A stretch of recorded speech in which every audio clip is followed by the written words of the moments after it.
Welcome to Catagonia Arts, Crafts and Self. Here is a project as a design team member for Wise Old Owl. I'm going to show quite a bit of the products by Little Birdie.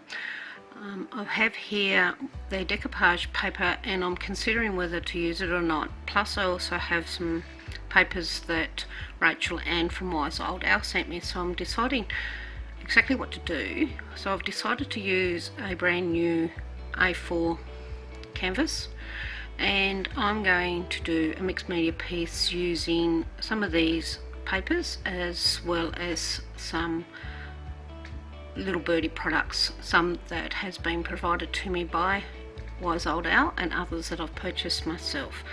So what I'm just doing here is working out what my layer is going to be, and as I place some of the decoupage paper I find it's just a little bit too brown for the moment, so I decide in that moment to use that decoupage paper another day. So what I'm going to do is just use these couple of papers that I have here available, plus some of my dictionary paper pages that I used with my gel plate. So I'm just going to lay these all out as close to the final layout with them as possible, and now I'm going to use the decoupage glue from Little Birdie to place them all down. So I'm using quite a large amount. I'm using one of my favourite spatula tools to spread it out, a silicone brush style, which works very similar to the items you use in the kitchen, you know, with cake making, etc., and it works on that same principle. So I'm just spreading out and flattening these papers as much as you can on a canvas that hasn't got a solid middle, and I'll show you how I overcome that at another point. So I'm just getting the bases down and the background layers, and it'll grow from there as most projects do. So I'm just trying to cover as much as the edging of this page and just adding some random lines and wording and items onto the page just to give it some nice background depth. So I'll just continue this decoupaging for a while and then I'll start using the stencil that Rachel Ann provided me from Wise Old Owl and is available in the shop at the moment. Now any other Wise Old Owl Little Birdie products that I show here, if you contact Rachel Ann, I'm sure she will in her next order order this for you if this is what you wish and she is able to get it. So you just need to contact Rachel Ann at any time and I'm sure she'll assist you with that. So I'm just grabbed some lace out of my stash. I thought, as there was lace in the actual paper that I was using, there's actually in the actual design it looked like there was lace, so I thought I'd add to that and actually bring some lace into the layout just for another touch of depth and layering and texture onto it. So I've actually cut it at the bottom so that the flowers still remain, and I cut it at the top to see the butterfly, just to give it another depth. And all the little cut off pieces I'm actually going to glue with this decoupage glue, and it actually works really well, and I was very happy with the way it worked with lace.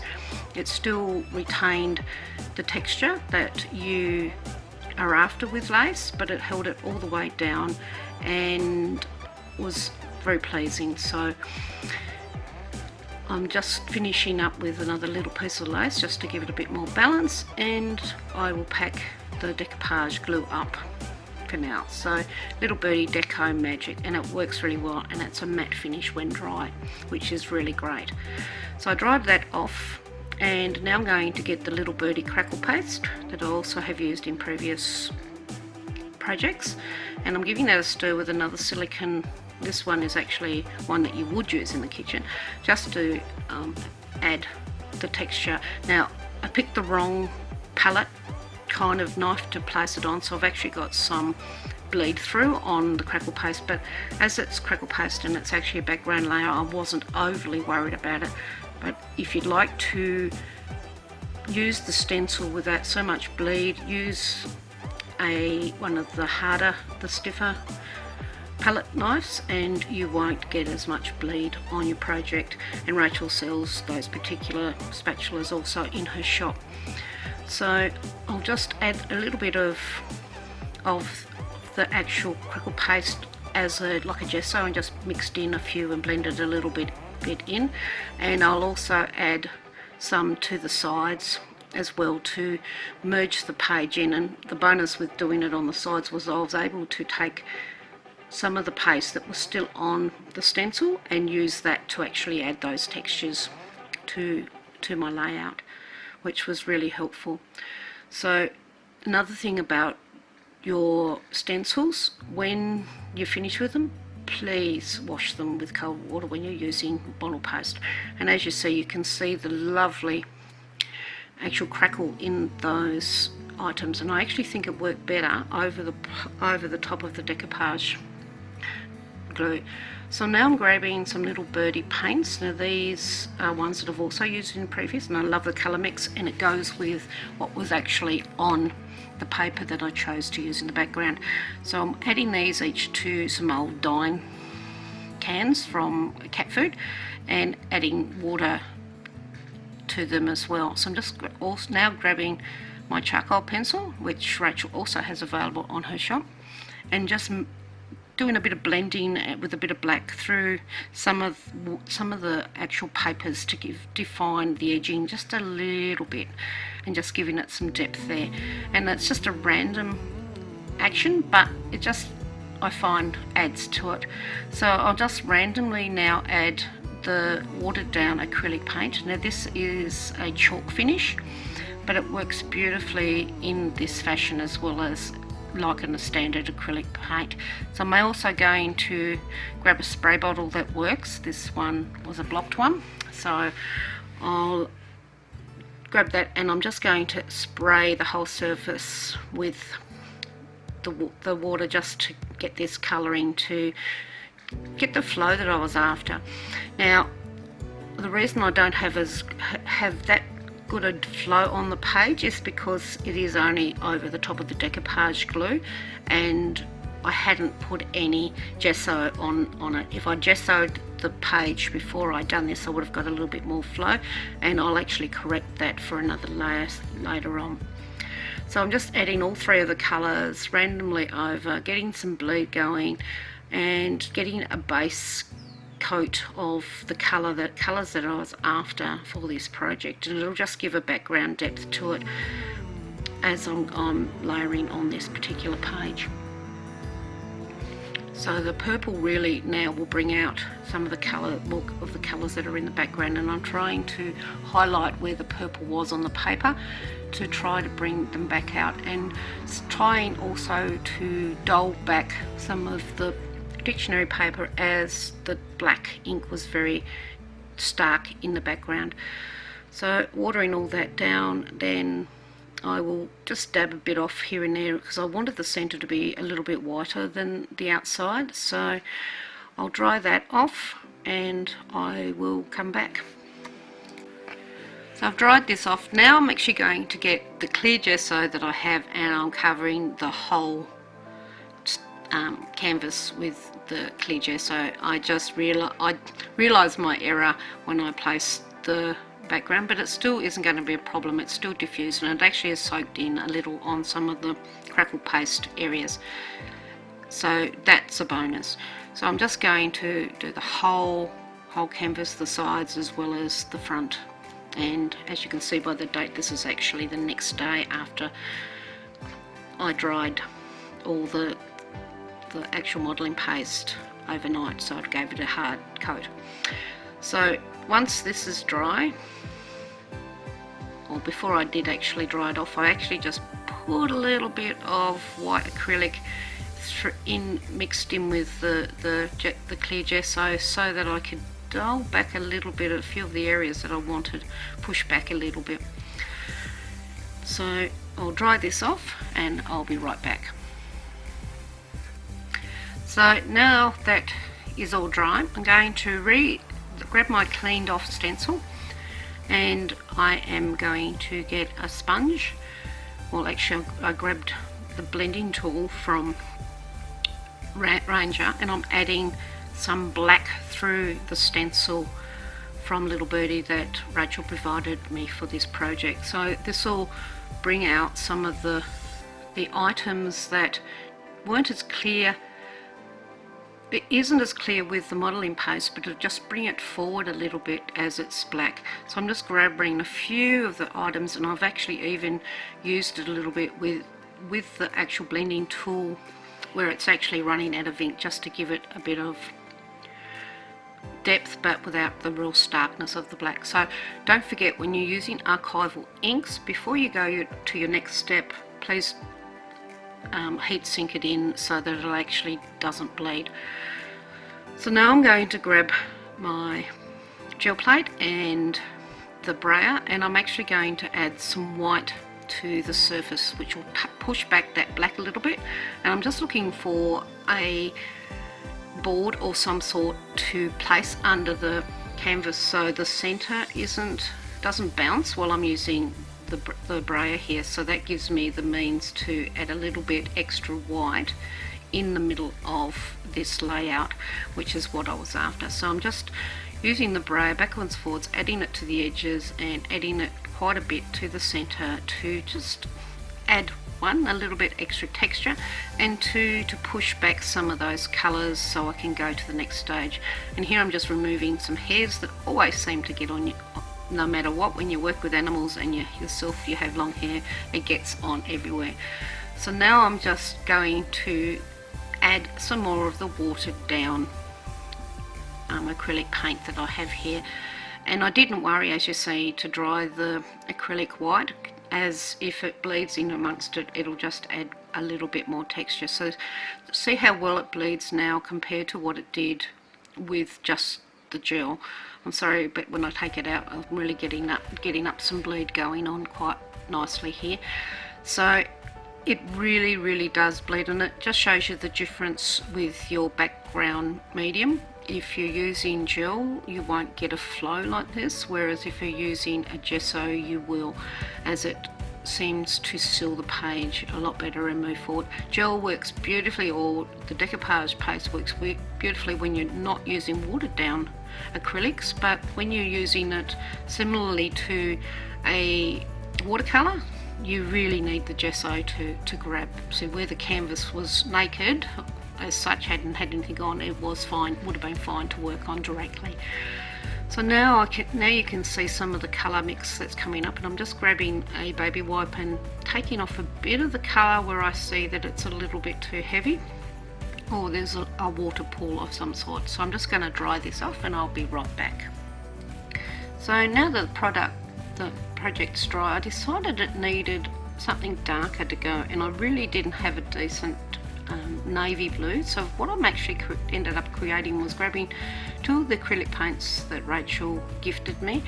I'm using I'll actually add the colours to the end of the project, but I basically made a nice greeny brown colour that I'm actually kind of whitewashing washing over the project. So I'm adding it and taking it away, so it's just adding a little bit of the colour in areas, but it's not being stark with it, and it's kind of just adding another dimension and adding a little bit of an edge and a bit of vintage look to the actual canvas, which I'm really enjoying as I'm creating it. So I'll randomly add this and see what it does, and I'm not sure what you think, but I'm actually really enjoying what it did. So I'm happy with that. I'm just going to clean up, and then I'm going to, what am I going to do? I'll add some more. Decided to add some down the actual sides of the canvas just to add some colour there. I'm sorry, I'm out of camera here, but basically I'm just adding and wiping off down the sides, so there's actually some colour, a little bit more colour down the sides, and I'll fix that up again later with another step. So once that's all done, I'm going to dry that off, and I'll be right back with, no, I'm actually doing another step. This is the new Stabilo black that I decided to grab, and I'm just seeing what it does. And look at that, when you add water to it, compared to the intense pencil, it really grabs really quick. So I just added a bit of the black to it, and still can see where I've done it, and I will dry all that off and be back in a second. So that's all dried off now with the heat gun. So what I'm doing is I'm grabbing the vellum butterflies that I purchased from Rachel's shop.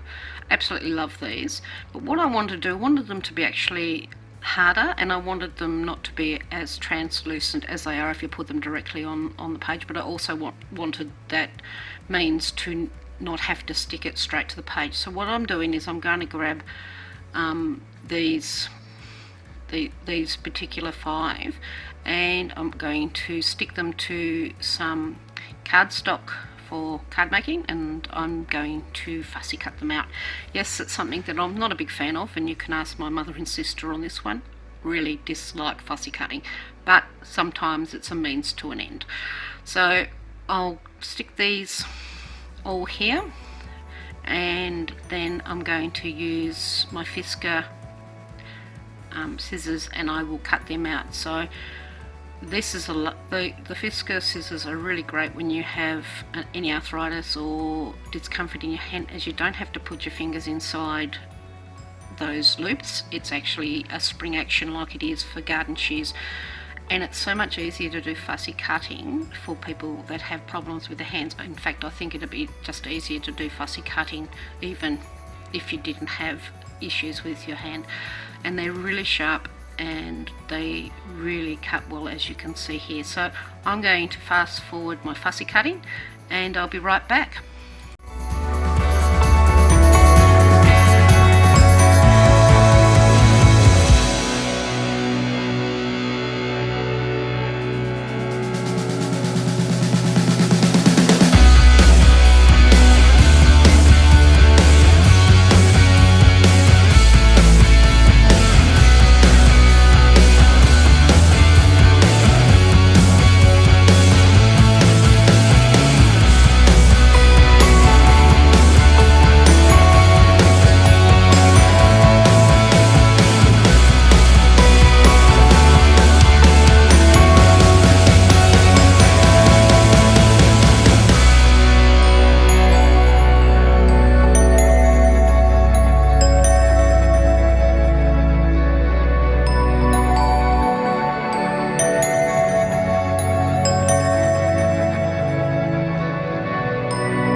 So that was really fast fussy cutting, wasn't it?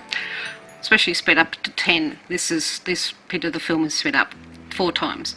So I'm just going to grab the blending tool again, and I'm going to just add some black around all the edges of all the butterflies. Now I do get some smudging on the butterflies, but I'm not worried about that, as it also adds some more character to each of these butterflies. So I'm just adding it all to the edges. Sorry that was out of camera, but it's just the way when you're sitting sometimes like this, ends up what happening. Now if you're wanting to not get as much ink on, there is some smaller blending tools available. You can get a smaller blending tool from some other products, as well as there is a pencil-like or stick-like blending tool, which is really good for something that's small. So I'm also now doing the edges of the canvas with the same blending method. I'm just getting all the edging of that just to give it some depth to it, and I'm also doing down each of the edges just to darken them up.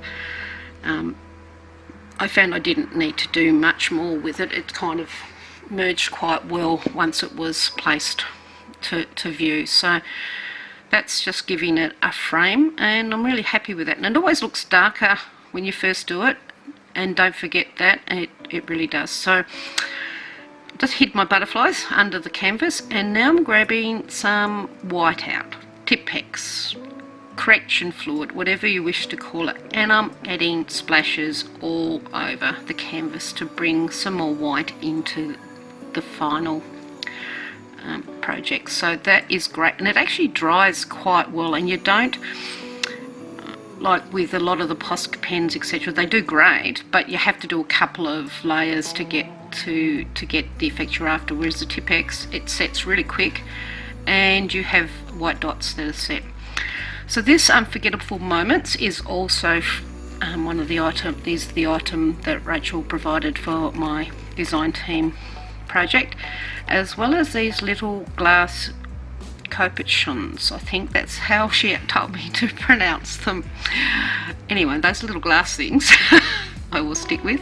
And I've also got from Little Birdie another gessoed, pre-primed cardboard or chipboard it's called, or whatever, I'm not quite sure now, I've forgotten, as well as some flowers and leaves which are also Little Birdie products. So I'm trying to look at it, and I was working on the right hand side, which I think is my default side with a lot of projects, and I was gonna, and the fact that I wanted the Unforgettable Moments exactly where it is there, I kind of started to feel that it would be very right hand heavy. It looks great and it would work, but I don't know, so I'm just randomly placing the butterflies. See, that looks, I thought that looks awesome. I know I've got to do something to Forgettable Moments to make that stand out, and I will do that in a second. But I also thought I'd work out where I could use this sari silk ribbon that Rachel also provided in my Happy Mail, and I'm just trying to decide whether to put it under the chipboard or over the chipboard. I kind of like the effect it's doing here, but I'm not sure whether I like it being under. So I really love the way these butterflies work now that I've actually put them on some card, but I'm just going to play with moving it to the other side, and because of the way I cut it, it was right hand only, so I had to turn it upside down. So now it's actually not got its protection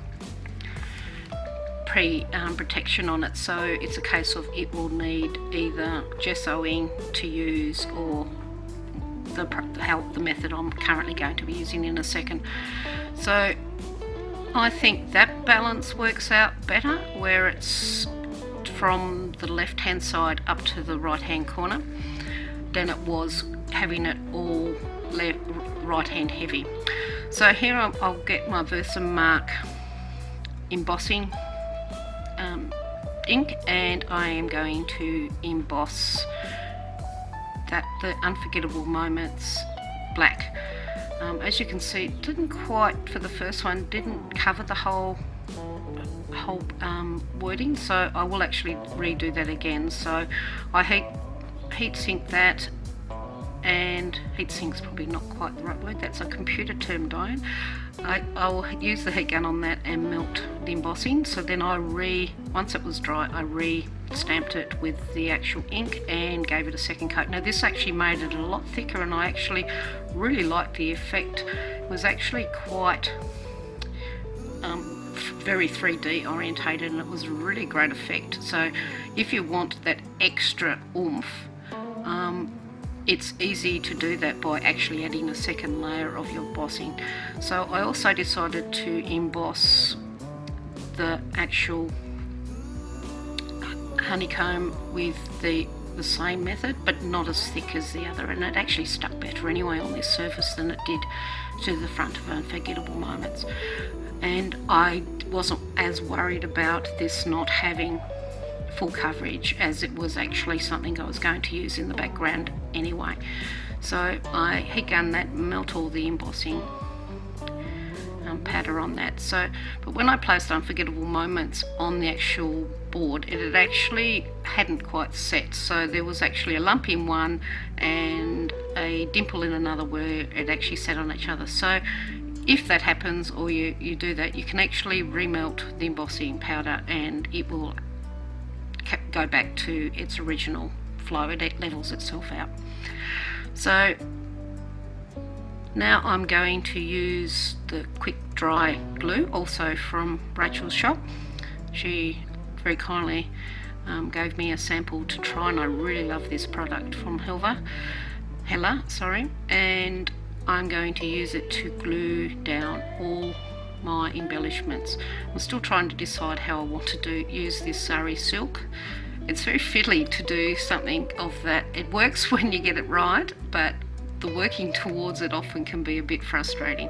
So I stuck it down with a flower first, and then stuck a leaf underneath, and it gradually will stay where I want it to stay. And it means it's not as stuck to the surface as it would be if you added a lot of glue. But the bonus with this quick dry is it actually doesn't show up through your fabric anyway, so it's a great tool to use for any mixed media project.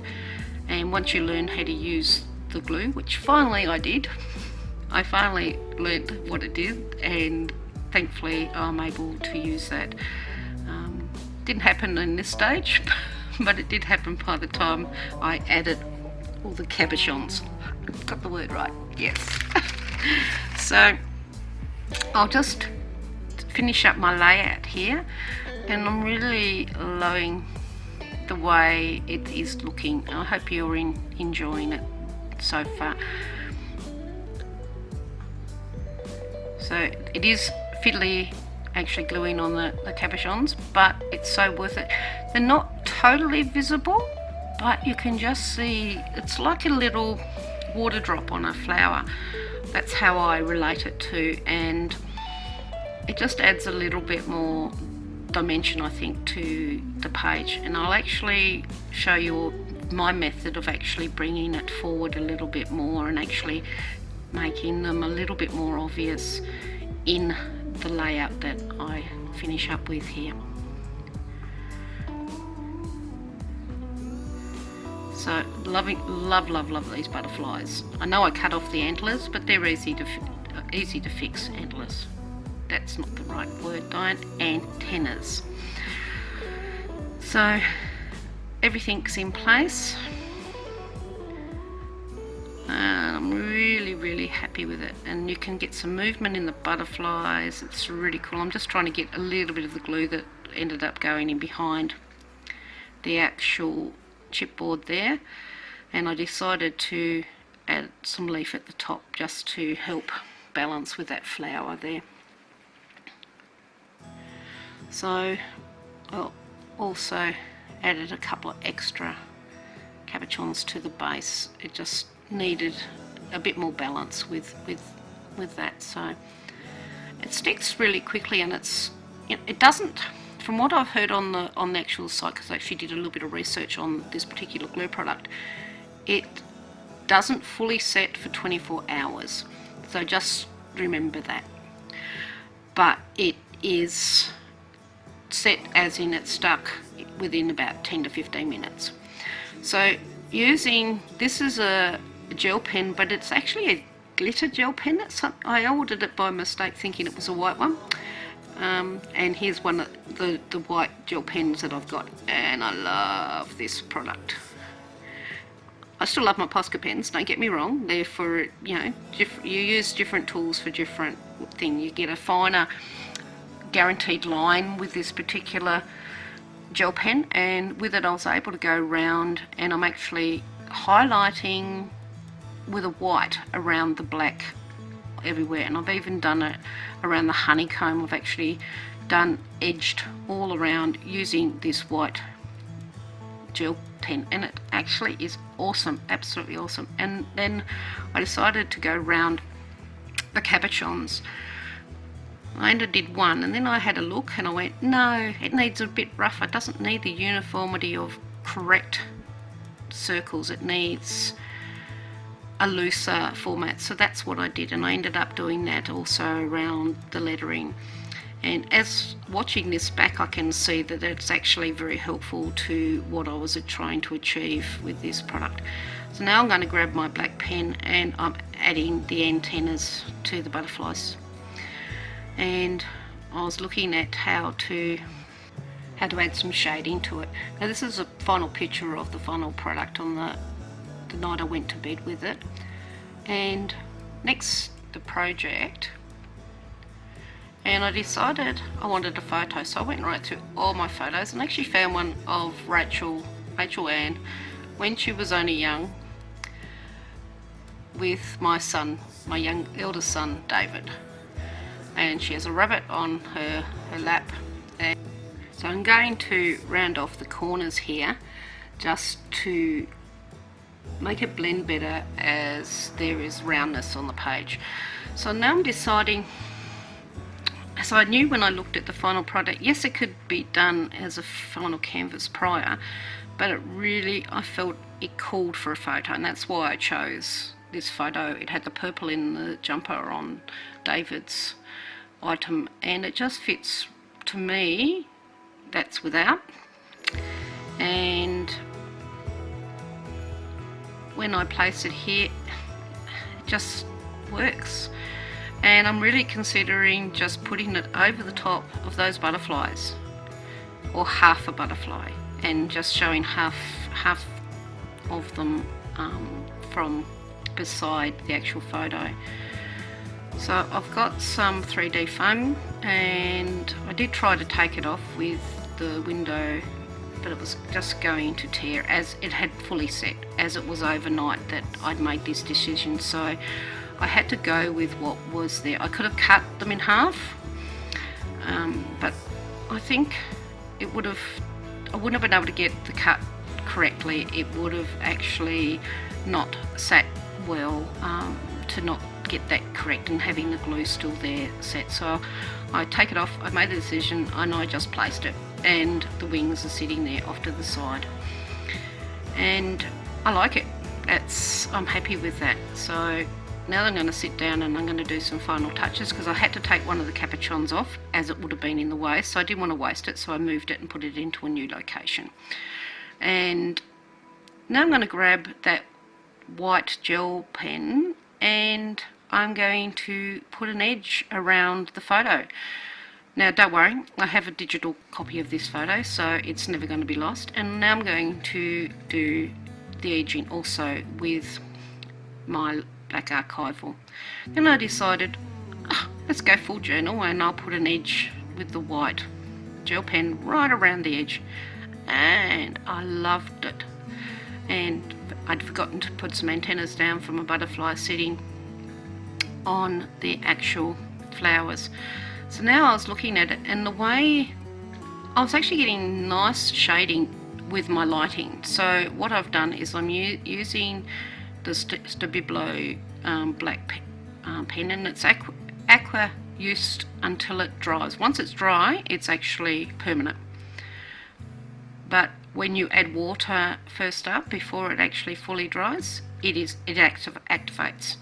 And I've seen this used on a couple of the artists that I watch to get inspiration, which they fully are, for myself and for my work. And I use it for full shading, including under the photo and under the wings of the butterflies, just to bring them out and give them a little bit of pop, even underneath some of the leafing. I didn't do it everywhere, I just done it where I felt it really could use the actual shadowing, and that's what I'm doing here, is just adding some shadow and depth. And then I just use the pencil straight onto my tempered glass top, and I'm just adding it like you would with a brush. And then I went, oh, I can add splatters with this. I went, oops, I've got a picture here. So I will end up covering it in a second, because I realised I was going to be adding splatters to the actual proper photo, and I don't know if anyone's seen what happens when you put water on a actual photo print. It doesn't come out very pretty. So I covered that up while I was doing the splattering, and it's just add a little bit black. It's not in your face there, but it's there, and it just kind of adds a little bit more texture. It blends the flowers into the background a little bit and kind of makes it all uniform. Then I decided I can even draw on the actual photo here, and I did some journal edging on the actual photo. And because I love both these people in this photo very much, and this was an unforgettable moment, I don't think Rachel was too impressed, but I think she was also tired because it was actually on leave from when she was in the army. So she looks a little tired there, and she's enjoying time with her nephew and the rabbit. So it was an unforgettable moment, was what the picture is, and that's why I chose it. But then I thought, yeah, there's the heading, Unforgettable Moments, but I think it needs a little bit more story to the actual canvas. So I grabbed my Tim Holtz little word pad with the stickers, and I found a few quotes to add to the actual canvas. And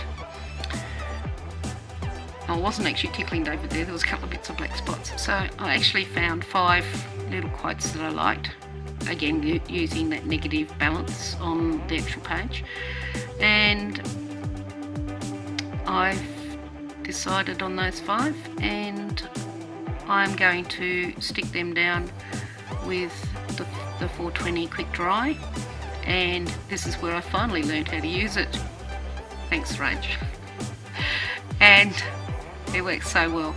And so I just add that to the page, and they will stay there now.